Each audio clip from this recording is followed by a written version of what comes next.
नमस्कार दोस्तों, TGT PGT शिक्षक भर्ती समाचार 23 दिसंबर 2020 की प्रमुख खबर में आपका स्वागत है। टीजीटी पीजीटी शिक्षक भर्ती समाचार को विस्तार से देखने से पहले आपसे निवेदन है कि देव एकेडमी को सब्सक्राइब जरूर करिएगा। वीडियो अच्छा लगे तो लाइक शेयर कमेंट करना ना भूलिएगा मित्रों। प्रवक्ता गणित के 269 पदों पर होगी भर्ती। 16 विषयों में प्रवक्ता के 1473 पदों पर भर्ती के लिए ऑनलाइन आवेदन शुरू। राजकीय इंटर कॉलेज जीआईसी एवं राजकीय बालिका इंटर कॉलेज जीजीआईसी में प्रवक्ता के 1483 पदों पर भर्ती के लिए मंगलवार से ऑनलाइन आवेदन की प्रक्रिया शुरू हो गई है। कुल 16 विषयों में भर्ती के लिए विज्ञापन जारी किया गया है। इसमें सर्वाधिक 269 पद गणित विषय में है। उत्तर प्रदेश लोक सेवा आयोग यूपीपीएससी ने भर्ती का विस्तृत विज्ञापन वेबसाइट पर जारी कर दिया है। आयोग ने ऑनलाइन आवेदन सबमिट करने की अंतिम तिथि 22 जनवरी 2021 और ऑनलाइन परीक्षा शुल्क बैंक में जमा करने की अंतिम तिथि 18 जनवरी 2021 निर्धारित की है। प्रवक्ता के पद राजपत्रित अधिकारी के पद हैं। शासन की ओर से जारी साक्षात्कार विलोपन आदेश के तहत इस भर्ती के लिए साक्षात्कार नहीं होगा। केवल प्रारंभिक और मुख्य परीक्षा आयोजित की जाएगी। मुख्य परीक्षा में अभ्यर्थियों को मिले अंकों के आधार पर अंतिम चयन की मेरिट तैयार की जाएगी। प्रारंभिक परीक्षा में पदों की संख्या के मुकाबले 13 गुना अभ्यर्थियों को मुख्य परीक्षा के लिए सफल घोषित किया जाएगा। सबसे कम 5 पद शिक्षा शास्त्र विषय में है। वहीं जीव विज्ञान में 228, भौतिक विज्ञान में 162 और अंग्रेजी में 122 पद हैं। जीआईसी में पुरुष वर्ग के तहत 15 विषयों में प्रवक्ता के 991 पदों पर भर्ती होगी, जिसमें 400 पद अनारक्षित, 98 ईडब्ल्यूएस और 265 अन्य पिछड़ा वर्ग ओबीसी और 210 अनुसूचित जाति एससी एवं 18 पदों अनुसूचित जनजाति वर्ग एसटी के लिए आरक्षित है। यहीं जीजीआईसी में महिला वर्ग के तहत 16 विषयों में 482 पदों पर भर्ती होनी है। इसमें गृह विज्ञान के रूप में एक अतिरिक्त विषय शामिल है जो पुरुष वर्ग में नहीं है। महिला वर्ग में 203 पद अनारक्षित, 42 ईडब्ल्यूएस, 130 ओबीसी, 101 एससी और 6 पद एसटी वर्ग के लिए आरक्षित किए गए हैं।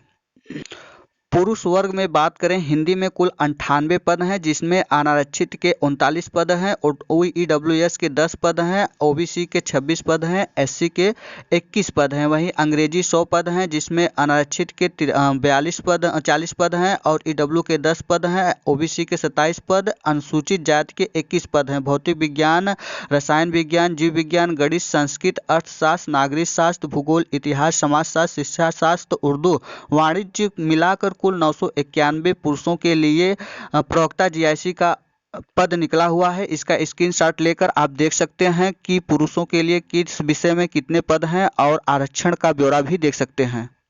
वहीं जीजीआईसी की बात करें तो कुल 482 पद निकले हुए हैं। इसमें आप देख सकते हैं हिंदी, अंग्रेजी, भौतिक विज्ञान, रसायन विज्ञान, जीव विज्ञान, गणित, संस्कृत, अर्थशास्त्र, नागरिक शास्त्र, भूगोल, इतिहास, समाजशास्त्र, शिक्षा शास्त्र, उर्दू, वाणिज्य, गृह विज्ञान के पद निकले हुए हैं। ये आप ब्यौरा वाइज देख सकते हैं कि आरक्षित पद कितने हैं, अनारक्षित पद कितने हैं, ईडब्ल्यूएस के कितने हैं, ओबीसी के कुल कितने पद हैं और अनुसूचित जाति के कुल कितने पद हैं। इसका आप स्क्रीनशॉट करके देख सकते हैं कि इस विषय में कौन सा पद है। वहीं बात कर लेते हैं प्री और मेंस के लिए न्यूनतम दक्षता अंक निर्धारण की। तो आयोग ने प्रारंभिक और मुख्य परीक्षा के लिए न्यूनतम दक्षता अंक भी निर्धारित किए हैं। एससी एसटी अभ्यर्थियों के लिए न्यूनतम दक्षता अंक 35% है और अन्य श्रेणियों के लिए न्यूनतम दक्षता अंक 40% निर्धारित होंगे। यानी प्रारंभिक एवं मुख्य परीक्षा में इससे कम अंक पाने वाले अभ्यर्थियों को श्रेष्ठता चयन सूची में शामिल नहीं किया जाएगा।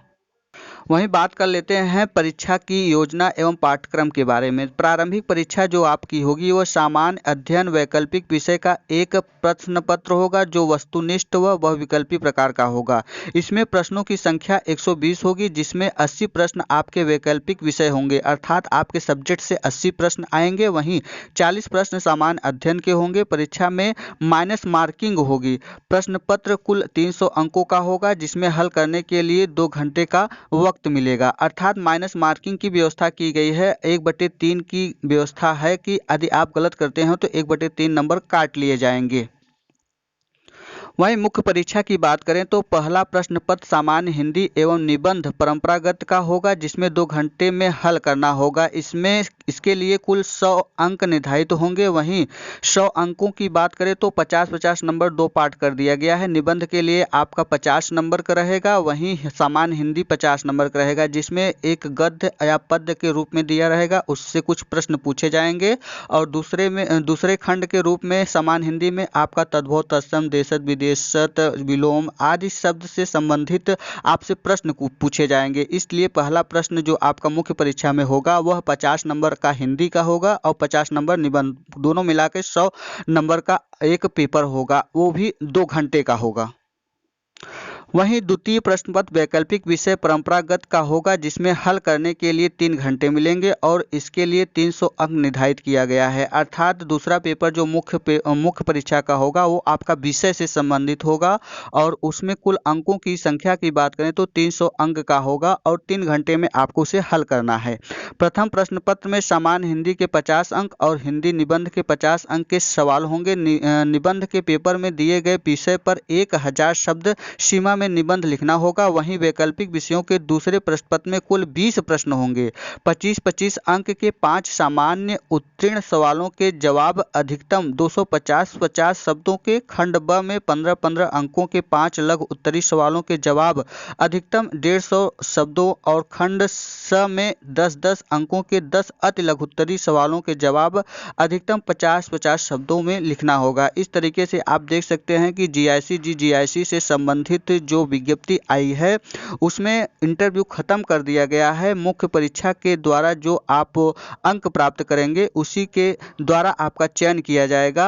प्रारंभिक परीक्षा का सब्जेक्ट विषय सूची हम बता दिए आपको मुख्य परीक्षा का। इसी के तरह आप जान सकते हैं कि यहाँ पे आपका माइनस मार्किंग भी है, 1/3 माइनस मार्किंग रखा गया है और पास करने का एक सीमा भी निर्धारित कर दिया गया है कि SC/ST के लिए 35% अंक लाना अनिवार्य है, वहीं अन्य के लिए 40% अंक लाना अनिवार्य है, तभी आपकी आगे की मुख्य परीक्षा में शामिल होने के लिए अर्थ पाए जाएंगे। 9000 से अधिक शिक्षक तबादले के दायरे से बाहर। शिक्षक का 5 वर्ष और शिक्षिका का 2 वर्ष की सेवा के बाद ही होगा तबादला। बेसिक शिक्षा परिषद ने 9000 से अधिक शिक्षक अंतरजनपदीय तबादलों के दायरे से बाहर हो गए हैं। बेसिक शिक्षा विभाग के तबादले को लेकर इलाहाबाद उच्च न्यायालय के आदेश के तहत गाइडलाइन जारी की गई है। राजकीय डिग्री कॉलेज में अब टैबलेट से पढ़ेंगे विद्यार्थी। राजकीय डिग्री कॉलेज में विद्यार्थियों को अब टैबलेट के माध्यम से पढ़ने का मौका मिलेगा। दूर दराज ग्रामीण क्षेत्रों में जहां इंटरनेट की सुविधा नहीं है वहां विद्यार्थी इसकी मदद से आसानी से पढ़ाई कर सकेंगे। टैबलेट में पहले से ही ई कंटेंट मौजूद रहेगा। किताब की तरह इसे पढ़ने के लिए विद्यार्थी अपने घर भी ले जा सकेंगे। इससे विद्यार्थी को बेहतर ई कंटेंट उपलब्ध होगा। उच्च शिक्षा विभाग इसे पहले आकांक्षी शिक्षा जिलों के विद्यार्थियों को उपलब्ध कराने की तैयारी कर रही है, जिसमें श्रावस्ती, चंदौली, सोनभद्र, सिद्धार्थनगर, बलरामपुर, फतेहपुर व चित्रकूट के कॉलेज शामिल हैं। इस जिलों में 18 डिग्री कॉलेजों के लिए 160 टैबलेट खरीदे गए हैं। GIC में प्रवक्ता के 10 पदों पर चयन। उत्तर प्रदेश विशेष अधीनस्थ शिक्षा सेवा पुरुष संवर्ग के तहत राजकीय इंटर कॉलेजों में 2 विषयों के प्रवक्ता के 10 पदों पर अभ्यर्थियों को चयनित घोषित किया गया है। उत्तर प्रदेश लोक सेवा आयोग ने मंगलवार को प्रवक्ता पर हुए सीधी भर्ती का अंतिम चयन परिणाम जारी कर दिया है। इसमें प्रवक्ता नागरिक शास्त्र के 4 और प्रवक्ता रसायन विज्ञान के 6 पद शामिल हैं, जबकि प्रवक्ता समाजशास्त्र के 2 पद खाली रह गए हैं। ये था आज का TGT PGT शिक्षक भर्ती समाचार 23 दिसंबर 2020 की प्रमुख खबरें। वीडियो अच्छा लगा हो तो देव अकेडमी को सब्सक्राइब, लाइक, शेयर, कमेंट करना ना भूलिएगा। दोस्तों वीडियो में अंत तक बने रहने के लिए बहुत बहुत धन्यवाद। फिर मिलते हैं एक नई सूचना के साथ, तब तक के लिए नमस्कार।